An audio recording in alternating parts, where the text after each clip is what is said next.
මේ ජෝඩුවනේ එන්න ඇතුළට කියලා අපි කතා කරමු.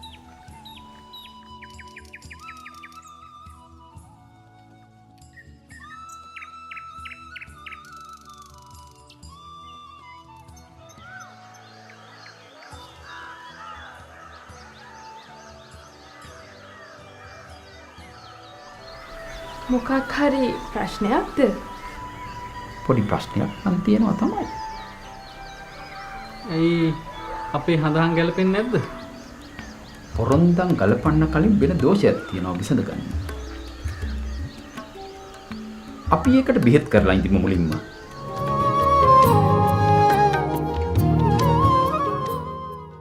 ඔබ දැනටමත් දන්නවා වෙදගෙදර අපි අද මොනවද කතා කරන්න කියලා. වෙනදට අපි කතා කරේ ඔබට වැළඳුණු රෝග ගැන. උපන් මොහොත අනුව අනාගතයේදී වැළඳිය හැකි රෝග ගැන කතා කරන්න වෙදගෙදර අද අපේ ගමන ගම්පහට.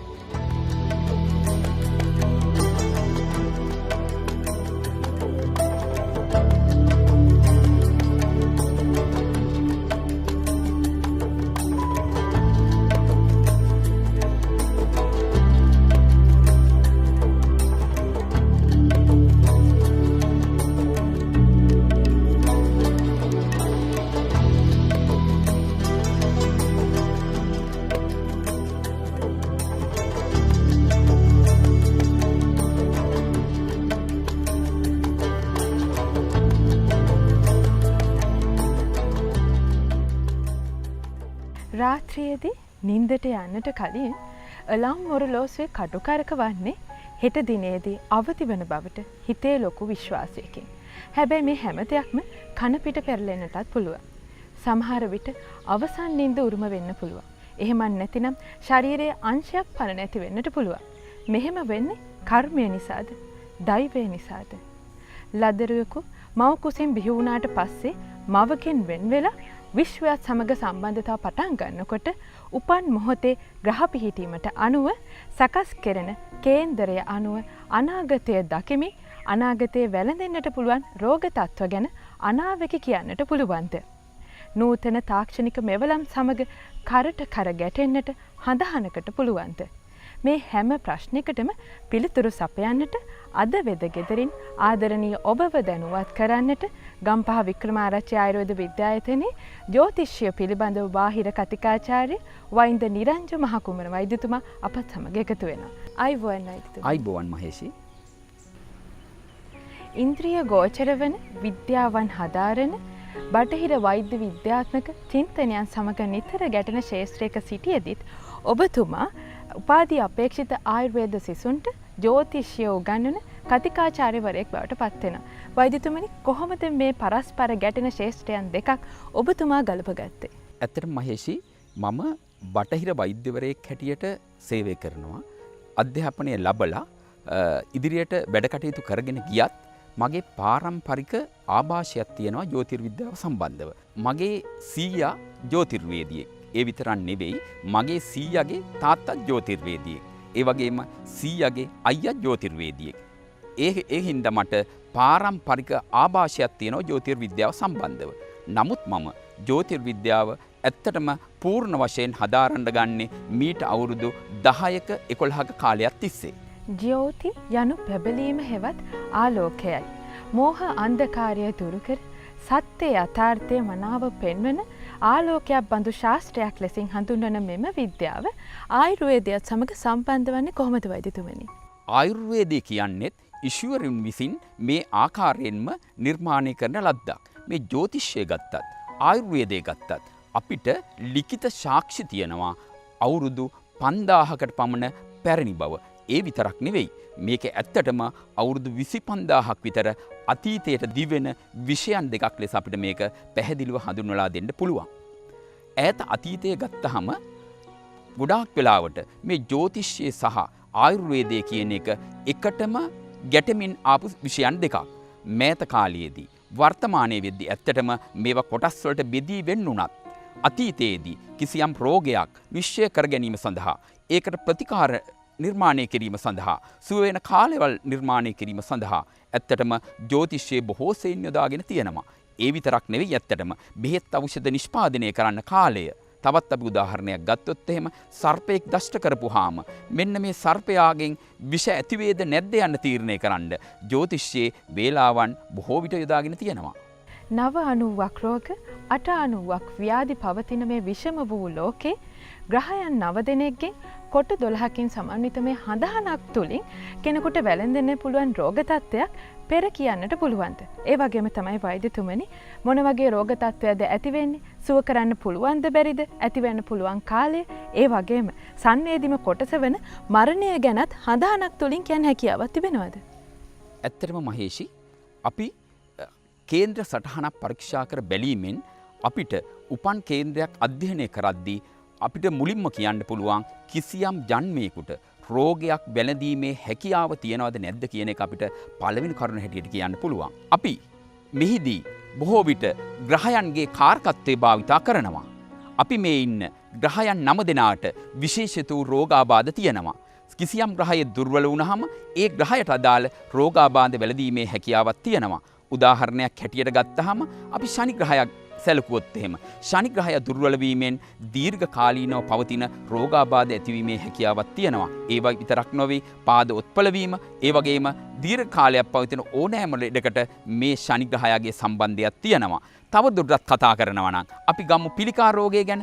පිළිකා රෝගයට ඇත්තටම එක ග්‍රහයක් පමණක් නෙවෙයි ග්‍රහයන් බොහෝ දෙනෙක් සම්බන්ධ වෙනවා. උදාහරණයක් හැටියට ශනි සම්බන්ධ වෙන්න පුළුවන් පිළිකා කියන්නේ දීර්ඝකාලීන අසනීපයක් හින්දා. ඒ වගේම ගුරු සම්බන්ධ වෙන්න පුළුවන් මේක වේගෙන් බෙදී යන රෝගයක් හින්දා. ඒ වගේම රාහු සම්බන්ධ වෙන්න පුළුවන් මේක ඊටාම වේගවත් දෙයක් හින්දා. තව දුරටත් කතා කරනවා නම් පිළිකාවක් ගත්තාම ගෙඩි ස්වරූපයකින් මතුවෙන පිළිකාවක් වුණොත් එහෙම බුධ වගේ ග්‍රහයත් සම්බන්ධ වීමේ හැකියාවක් තියෙනවා. තව දුරටත් පිළිකාව ආශ්‍රිතව තුවාලයක් වගේ දෙයක් ගොඩනගෙනවා නම් එහෙම අපිට කුජ කේතු වගේ ග්‍රහයන්ුත් සම්බන්ධතාවයක් දක්වන්න පුළුවන්. තව දුරටත් ඒ ගැන අපි කතා කරනවා නම් එතකොට අපි කිසියම් ආකාරයක රෝගය නම් කර ගැනීමේ හැකියාවක් තියෙනවා ජ්‍යොතිර්විද්‍යාව තුළින්. නමුත් අපි දන්නවා ආයුර්වේද වෛද්‍ය විද්‍යාවේදී අපිට නැගෙන ප්‍රශ්නයක් තමයි රෝගයේ තියෙන ස්ථානය හඳුනා ගැනීම. කිසියම් රෝගියෙක්ගේ රෝගයේ තියෙන ස්ථානය අපිට හඳුනගන්න පුළුවන් නම් අපිට ප්‍රතිකාර කරන්නත් රෝගය හඳුනා ගැනීමටත් ඊටාම උපකාරී වෙනවා.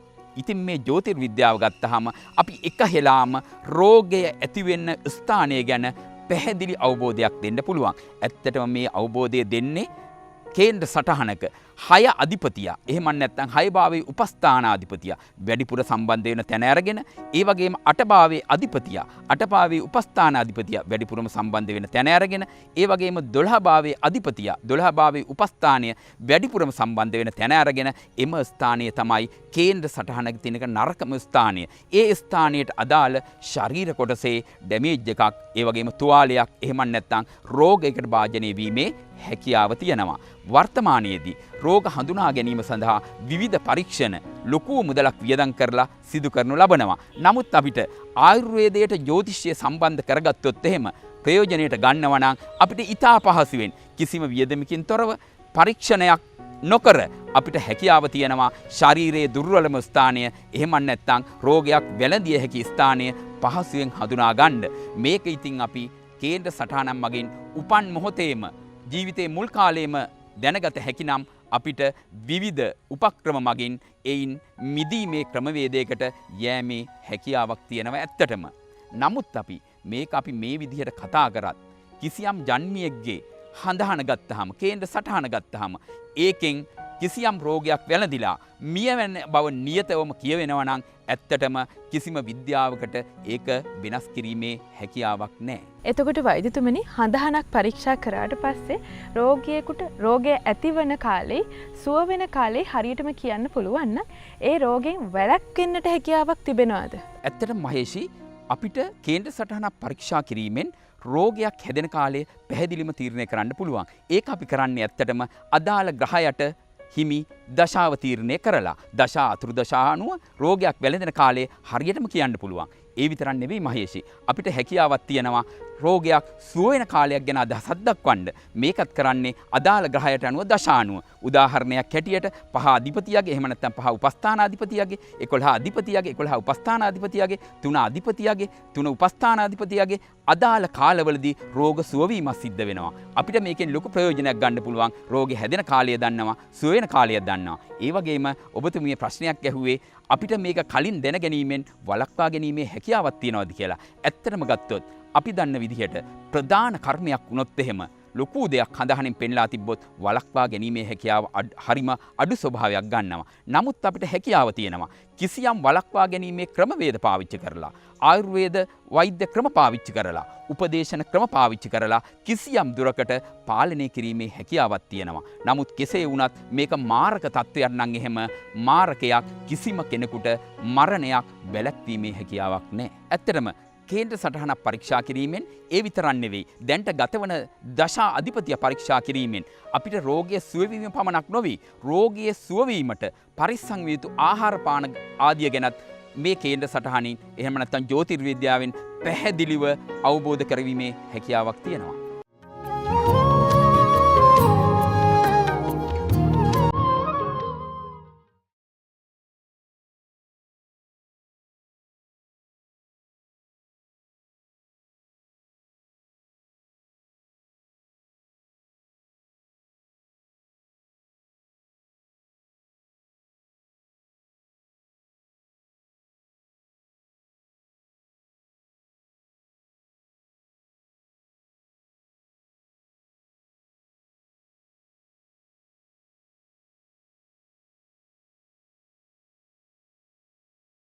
වෛද්‍යතුමනි ජ්‍යොතිෂ විද්‍යාවට අනුව චන්ද්‍රයා කෙනෙකුගේ මානසික මට්ටමට කොහොමද බලපෑම් කරන්නේ?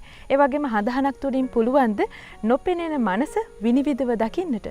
ඇත්තටම කේන්ද්‍ර සටහනක චන්ද්‍රයාගේ පිහිටීම, චන්ද්‍රයාගේ ඉන්න නැකත, චන්ද්‍රයන් උපස්ථානයේ පරීක්ෂා කිරීම තුළින් මනාව කෙනෙක්ගේ මනසේ ක්‍රියාකාරීත්වය අධ්‍යයනය කිරීමේ හැකියාවක් තියෙනවා. කිසියම් මනසක ඔහු මානසික රෝගයෙන් පෙළෙන බවද, ඒ වගේම කිසියම් කෙනෙකුට තරහ එන පුද්ගලයෙක්, ඒ වගේම දයානුකම්පාව ඇති පුද්ගලයෙක්, ඔය වගේ දේවල් චන්ද්‍රයා ගැන අධ්‍යයනය කිරීමෙන් මනාව අධ්‍යයනය කිරීමේ හැකියාවක් තියෙනවා. තවදුරටත් කියනවා නම් අපි කිසියම් කෙනෙක්ගේ රෝගයක් පිළිබඳව භයානක තත්ත්වයක් ප්‍රකාශ කරන්න අපිට හිතෙනවා. නමුත් ඒ භයානක තත්ත්වය ගැන ප්‍රකාශ කරන්න ඉස්සර අපි බලනවා කේන්ද්‍ර සටහනේ චන්ද්‍රයාගේ පිහිටීම, නැකත උපස්ථානය ආදිය. මෙමගින් ඔහුගේ නිරවුල් මනසක් තියෙනවා නම්, ලෝකෝත්තර ස්වභාවයේ මනසක් තියෙනවා නම් බය නැතුව ඔහුට ඍජුවම ඔහුගේ රෝග තත්ත්වය ප්‍රකාශ කිරීමෙන් ඔහුට වැඩි ඵලදායීතාවයක් ලබා දෙන්න අපිට පුළුවන්.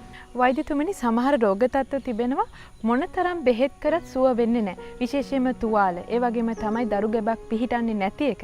මේ සඳහා പ്രേත භූත බලපෑම් තිබෙනවා කියලා සමහරව විශ්වාස කරනවා.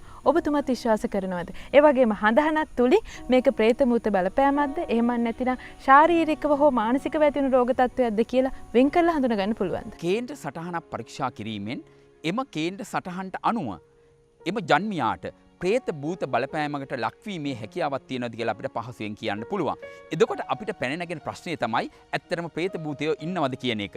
නමුත් අපි දන්නවා ප්‍රේත භූතයෝ නැහැ කියලා අපිට කියන්න බෑ. ප්‍රේත භූත විද්‍යාව කියලා එකක් ලෝකෙම තියෙනවා. ස්පිරිචුවලිසම් කියන්නේ මේ ප්‍රේත භූත විද්‍යාව කියන එක. මේක ලංකාව විතරක් නෙවෙයි එංගලන්තෙත් තියෙන විෂය ධාරාවක්. එහෙමනම් අපිට ප්‍රේත භූතයන් නැහැ කියලා කියන්න බෑ. අපි දකිනවා සමහර රෝගීන් ඉන්නවා මොනතරම් ප්‍රතිකාර කරත් සුවවීමක් නැහැ. ඒ වගේම මොනතරම් පරීක්ෂණ කිරීමත් රෝග හඳුනා ගැනීමේ හැකියාවක් නැහැ. මේ වගේ තත්ත්වවලදී අපි විශ්වාස කරනවා අපිට නොපෙනෙන බලවේග එනම් പ്രേත භූත වගේ බලපෑම් හේතුවෙන් මේ රෝග සංගවන බවක් අපිට පේන්න තියෙනවා. බොහෝ වෙලාවට ලෙඩක් දුකක් කරදරයක් වුණාම තමයි බොහෝ දෙනෙකුට හඳහන බලව ගත්තනම් හොඳයි කියලා මතක් වෙන්නේ. වෛද්‍යතුමනි ඇත්තටම හඳහනක් පරීක්ෂා කරව ගන්න එකේ ප්‍රයෝජනය මොකක්ද? ඒ වගේම බොහෝ වෙලාවට ජ්‍යොතිර්වේදීන් කියන ප්‍රතිකාර විදිහට යන්ත්‍ර පළඳින්න, මුදු පළඳින්න කියලා. ඉතින් මේ විදිහට යන්ත්‍ර මුදු පැළඳුවා කියලා අපේ රෝග සුවපත් කිරීමේ හැකියාවක් තිබෙනවද? ඇත්තටම මහේෂි මෙතෙන්දී අපි වැඩි දෙනෙක් හඳහනක් පරීක්ෂා කරවා ගන්නේ රෝගයක් වුණාම නැත්නම් දරුණු තත්වයකට මුහුණ දෙන්න වුණාම. සාමාන්‍ය අවස්ථාවලදී සුපරීක්ෂාකාරීව හඳහනක් පරීක්ෂා කරලා තියෙනවා නම් ඔහුට ජීවිත කාලයේදී වැළඳෙන ලෙඩ අදාළ කාලයන් දැනගන්න ලැබෙනවා. ඊළඟට ඔබතුමිය අහන ප්‍රශ්නය තමයි මේ පිළියම් ක්‍රමවලින් ජ්‍යොතිෂයේ හමු වෙන විවිධ පිළියම් ක්‍රම, ගල් පැළඳවීම, විවිධ ආභරණ පැළඳවීම, ශාන්ති කර්ම ආදියම් ප්‍රයෝජනයක් තියනවාද කියන එක. ඇත්තටම මම මෙතෙන්දී 100% ප්‍රයෝජනයක් තියනවා කිව්වත් වැරදි. ඒක අන්තයකට යනවා. කොහෙත්ම මේක පිළිගත නොහැක් කිව්වත් තවත් අන්තයකට යනවා. අපි අතරමැද ඉඳලා තමයි මේකට උත්තරයක් දෙන්නේ. මොකද ජ්‍යොතිෂයෙන් අපිට නිවැරදිව පලාපල කියන්න පුළුවන් නම් ඊශ්වරුන්ගේ නිර්මාණයන්ට අනුව ඇයි ඒගොල්ලෝ විසින් උපදවා තියෙන ප්‍රතිකර්ම ක්‍රමයන් අපිට භාවිතා කරන්න බැරි. නමුත් අපිට ඉතින් කොහෙත්ම අන්තයකට යා නොහැකිය. උදාහරණයක් හැටියට අපි හිතමු කිසියම් භයානක රෝගී තත්ත්වයක්. ඒක නියත මරණයක් සිදු වෙනවා නම් ඒක වළක්විය නොහැකිය. නමුත් අපිට ප්‍රතිකර්ම සොයා ගැනීම සඳහා විවිධ ක්‍රමෝපායන් භාවිතා කරන්න පුළුවන්. අපි ගත්තොත් එහෙම දැන් අපි හිතන්න කිසියම් වර්ණයක ගලක් පළදින්න කියනවා. නැත්නම් මුදුවක් පළදින්න කියනවා. කිසියම් ශාන්ති කර්මයක් කරන්න කියනවා. මේකෙන් නිශ්චිත ප්‍රතිකාරයක් නොවුනත් රෝගය සුව කිරීමට කිසියම් සහනයක් ලබා ගත හැකිය. විශේෂයෙන්ම කිව්වොත් එහෙම මානසික සුවයක් ලබා ගන්න පුළුවන්. කර්මය ගැන අවබෝධයක් එනවා. අනික අපිට යන ගමන් මාර්ගය ගැන අවබෝධයක් ලබා ගන්න පුළුවන්. අපි උදාහරණයක් හැටියට වර්ෂා දිනයක් ගත්තොත් එහෙම වර්ෂාව ලැබෙනවා කියලා පෙර සූදානමක් තියෙනවා නම් අපි කුඩයක් කරන් යනවා. ඒ වගේ තමයි අපේ අනාගතය ගැන, අපේ යන මාර්ගය ගැන ජ්‍යොතිෂයෙන් අවබෝධයක් ලබාගෙන තියෙනවා නම් අපි සමහර ප්‍රතිකර්මකම භාවිතා කිරීමෙන් කිසියම් සහනයක් ලබා ගැනීමේ හැකියාවක් තියෙනවා. වෛද්‍යතුමනි, කෙනෙකුගේ හඳහනක් තුලින් පලාපල කතනය කිරීමේදී ඒ දේ සිද්ධ වන්නේ උපන් වේලාව අනුව නම් කුමන හෝ ප්‍රමාද දෝෂයක් නිසා හෝ යම්කිසි දෝෂ තත්ත්වයක් නිසා උපන් වේලාව වැරදි නම් ඒ කෙනාගේ කේන්දරය සම්පූර්ණයෙන්ම වෙනස් වෙනවද? ඒ වගේම තමයි සිසේරියන් සැත්කමකින් බිහිවන දරුවෙකුගේ උපන් වේලාව සහ සාමාන්‍ය ප්‍රසූතියකදී උපදින දරුවෙකුගේ වේලාව අතරත් වෙනස්කමක් තිබෙනවද? ඒ පිළිබඳව ඔබතුමාගේ අදහස මොකක්ද? අද කාලේ ජ්‍යොතිර්වේදීන් හැටියට මුහුණ දෙන ලොකුම ගැටලුව සහ අභියෝගය ඕක තමයි. අපි ප්‍රායෝගික මට්ටමින් දන්නවා අපි කිසියම් දරු උපතක් සිදු වෙද්දී ජන්ම නැත්තම් උපන් වේලාව හැටියට අපි පාවිච්චි කරන්නේ ඇත්තටම උපදින බිලිඳා ස්වාධීනව කටයුතු ආරම්භ කරන අවස්ථාව. ගර්භාෂය තුල තිබියදී මව මත යැපෙන මේ ජන්මියා බාහිර පරිසරයට නිරාවරණය වන මොහොතේ පටන් එම ජන්මියා ස්වාධීනව ක්‍රියාත්මක වෙන මොහොත තමයි අපි උපතක් ලෙස සලකන්නේ. මේක ප්‍රායෝගිකව අපි ලබා ගන්නේ දරුවෙකු හඬන මොහොත. පෙනහළු විස්තරණය වීමත් සමගම දරුවෙකු හඬන්න ගන්නවා. ඒ මොහොත තමයි අපි උපන් වේලාව හැටියට භාවිතා කරන්නේ. නමුත් ප්‍රායෝගික ප්‍රශ්න ගොඩාක් අපිට හමු වෙනවා. වෛද්‍ය විද්‍යාවේදී සමහර දරුවෝ ඉපදෙන්න ඉස්සර අඬලා ඉපදෙනවා. සමහර අය උපත්ති වේලාවෙන් පස්සේ ඉපදෙනවා. තවත් සමහර අපිට මතුවෙන ගොඩාක් ගැටලුවක් තමයි සමහර රෝගී තත්ත්වයන් වලදී බේබි යුනිට් වලට දාන්න වෙනවා. ඒ වගේ අවස්ථාවලදී උපන් වේලාව ගන්නෙ කොහොමද කියලා. මෙන්න මේ හේතු සාධක ගොඩාක් හින්දා උපන් වේලාව සමහර අවස්ථාවලදී වරදින්න පුළුවන්. තවත් හේතුවක් තමයි වර්තමානයේ නම් ගොඩාක් වෙලාවට ප්‍රශ්නයක් නැහැ. වේලාව නිවැරදි. අතීත කාලයේ අවස්ථාවක් සැලකුවොත් එහෙම බොහෝ විට ප්‍රාදේශීය වේලාවන් ගත්තේ. වේලාවන් වැරදීමේ හැකියාවක් තියෙනවා. ඒ වගේ දේවල් හින්දා වෙලාව වැරදෙන්න පුළුවන්. ඒ වගේ අවස්ථාවකදී අපි කියන පලාපල වැරදීමේ හැකියාවක් තියෙනවා. ඒකට අපි වර්තමානයේ නූතන ජ්‍යොතිෂයේ විවිධ ක්‍රම භාවිතා කරනවා. ඒකට තමයි කියන්නේ ජ්‍යොතිෂයේදී හඳහනක් ප්‍රතිශෝධනය කරනවා කියලා. සමහර කෙනෙක් අපි උදාහරණයක් ඇටියට උදේ 3:02ට ඉපදුනා කියනවා. නමුත් අපි ඒ අවස්ථාවේ 3:02 කියලා ගන්නෙ නැහැ.